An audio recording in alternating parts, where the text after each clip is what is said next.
Hit it! Wow! И помните, безопасность превыше всего. Sometimes shotgun slugs look like anything but shotgun slugs. In fact, these look like little mini bar stools. This design was sent to us by our friend Dan Herrera from Washington State. Now, don't let their rough appearance fool you. The beauty is in the performance of these monsters. Now, Dan's design is based roughly on the Dixie IXL Dangerous Game slug, which is no longer available. One major design change that Dan made is the use of these plastic split collars. The purpose of these is to provide support and prevent that thin stem from deforming or even breaking off during acceleration. Now, the base of these act like a stabilizer, similar to a skirt on a air rifle pellet. So if that stem gets compressed, we lose the self-stabilizing capabilities of these. In other words, they won't work out of a smoothbore. Now, this design is deceptively heavy. They are much heavier than they look, coming in at 700 grains. By comparison, a 1-ounce Foster slug is 436-ish grains. Now, Dan spent many hours and many test shots developing a viable recipe for these things, so that's just one less task I have to guesstimate at. So in our tests, we should be seeing a velocity of around 1,200 feet per second and a chamber pressure between 10 and 11,000 psi. For today's test, we'll be using the Mossberg 500. First couple shots, we'll be using a smoothbore to see if these things will stabilize. And you'll notice that the test stand has about 80 pounds of lead to try to mitigate some of that recoil. And distance to the target is 23 yards. A little bit of tractor noise off in the background there.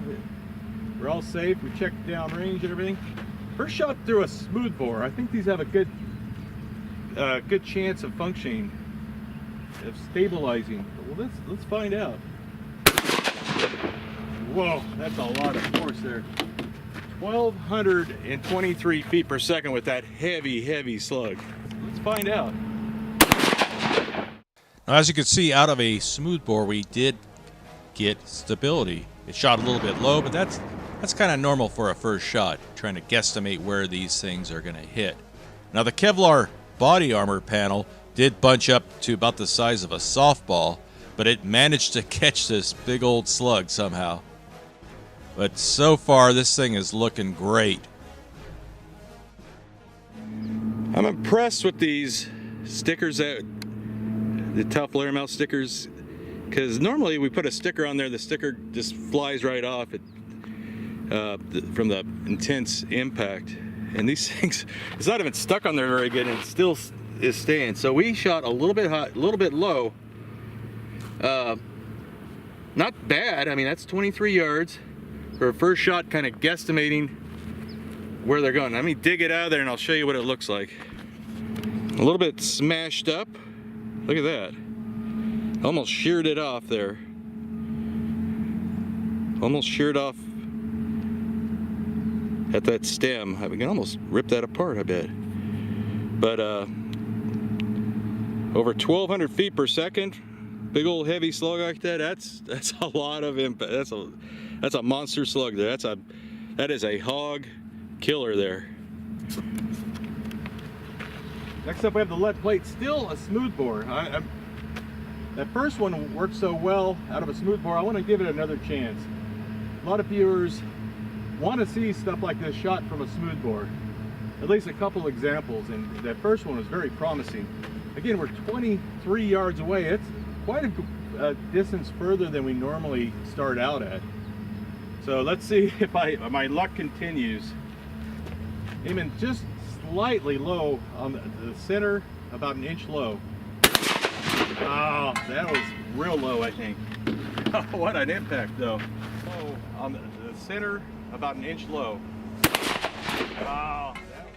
Now, the second shot, again, we have really nice ballistic stability. It really shows you the promise of these through a smoothbore. Unfortunately, I think we just had a little bit of operator error there. My aim was just not properly guesstimated.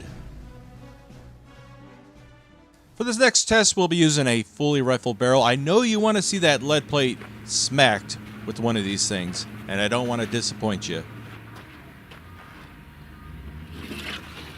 Okay, rifling. Well, let's save the day here. Let's hit it. Oh, not bad at all. Day here. Let's hit it. Oh, not bad at all. We saw outstanding performance and stability out of a rifled barrel. This is delivering over 2,200 foot-pounds of energy on the target. This would be an excellent round for grizzly bears, polar bears, and even koala bears. To the left of the slug, I found on the ground a couple little fragments, including the tail. That's with the blue marking on there. Shows that how much spin we have and all that. And look at that! Look at that! Daniel did it! Little tribute to Daniel there. Blew right through the lead plate.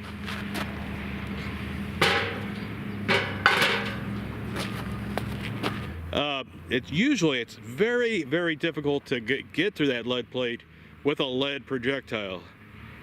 Usually it takes something that's brass or steel or pointed or something, you know, an actual penetrator. This thing had the mass just to go right through that plate. That's impressive, Daniel. Good job. I did not expect that. I thought we'd just have a big crater. Okay, who doesn't like pork and beans? If you don't like them, you're gonna love this. This is our bean volcano. Smaller target.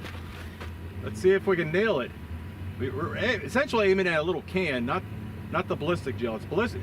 It's a can in ballistic gel. Yep, it's wacky. Okay, here we go.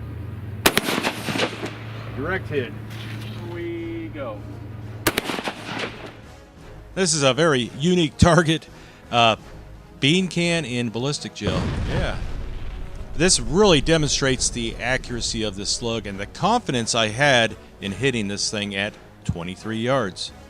And I want to just remind you that these are rough early prototypes. But boy, if Daniel ever decided to sell these things, I think he'd make a small fortune. Okay, the last shot was 11.95, so that was a little slower than that other reading we got. Haven't gotten a reading for every single shot, but we've got 2 so far. Gives us an idea. They're roughly 1,200 feet per second. Computer hard drive, let's hit it. Let's hit it. Wow, these things are... threw that thing about 20 yards back. That's amazing. Well, this one flew a little bit high and to the right, but it's a good reminder that I'm human and my aim is not always perfect. But hitting the target is half the battle.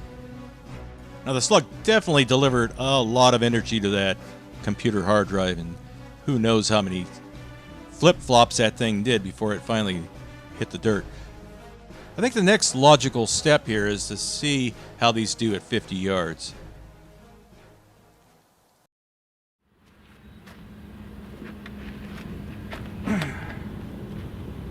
All right, los. Okay, we hit it, I believe. It moved. Right. Los. Okay. Now, on this shot, I just aimed point blank at it, aiming directly at the sticker, no holdover or anything like that. And it did pretty well. That's pretty good for a first shot. We can definitely work with that. So we're in right here, of course, and it landed way over here. So one finger away, about 5 inches from the center there. Not terrible. We hit it. We hit it. And the exit's right there. Now this one I'm aiming slightly to the left and slightly below the sticker. See if our adjustment pays off. Hit it! Wow! Wow! That was a great reaction. Watch how much the gun jumps around during recoil. Hit it! Wow! It's really amazing I could hit anything with this setup, right? Pays off. Hit it. Wow.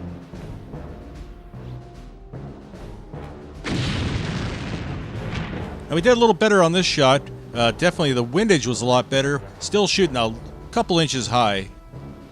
Now eventually we'll get it figured out. Doped in. Still a little to the left. Normally I would adjust the red dot if all I shot were these slugs. I'd adjust the red dot. But we're just doing some Kentucky windage here. Okay, let's see how it does. 50 yards. No problem. These things are monsters. 50 yards. Well, they say the third time is the charm. Here it comes. As the British often say, by George, I think I've got it. I think that's what they say. Now, I saw some of Daniel's test shots, and he was shooting these things out at 100 yards, hitting a 6-inch steel plate. Time after time after time. Okay, ballistic jelly. Hit it. Wow, dead center, and it stayed on the table. Hit it. Wow. This was definitely a good day of testing. Love it when you have a nice, accurate slug, and on top of that, one that just has tremendous energy. I mean, this thing blew through that 16-inch clear ballistic gel block like it wasn't even there. We had a temporary wound cavity extending the entire length of the block. Now, in my opinion, I think Dan greatly improved the performance of the Dixie Dangerous Game Slug. His version with that spacer just seems to work exceptionally well. I believe when we tested the actual Dixie slugs, the stem was collapsing, so it wasn't stabilizing through a smoothbore.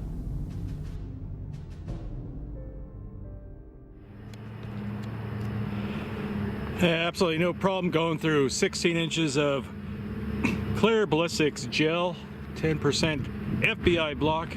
Just plowed right through there. Left a massive wound cavity all the way through there, like you could put throw a football through that hole. And as you can see, we recovered the slug. So let's take a look at that. And there is the slug. Had a Kevlar vest with a big aluminum slab of block behind there. Try to keep it from sneaking out past us. And that's what it looks like. Again, the stem kind of broke. It shrunk. Some of this got a little bit of mushrooming there. Probably, I think that occurred in the gel. And then there's the base there. So just went right through there. Rung the aluminum, as you heard. But just an absolutely impressive slug. It's a simple design, kind of based off the Dixie XLS or whatever the heck that one was called. Loosely based on that, kind of a Diabolo shape. Showed that it is self-stabilizing through a smoothbore. Our accuracy wasn't great because it could be my fault, you know. But there you go. Daniel, that is a slug. I don't think he even sells these things.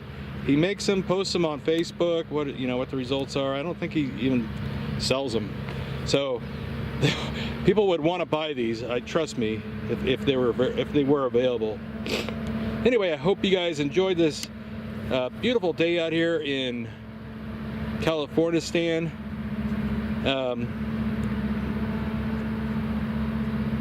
And I hope you enjoyed Daniel's Dixie slug. Honestly, I don't know what he even calls these things.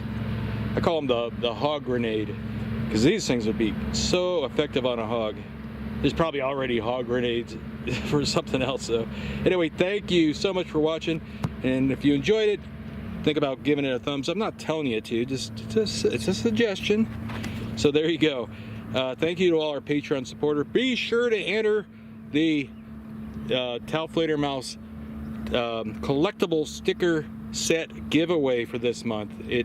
On the very end of the month on Halloween, I'm gonna draw, I think, 10 names this time, but great stickers made out of Lubbock, Texas by a company called Hub City Slap. I guess Hub City is the nickname for Lubbock, Texas, I guess. So there you go. We'll see you next time.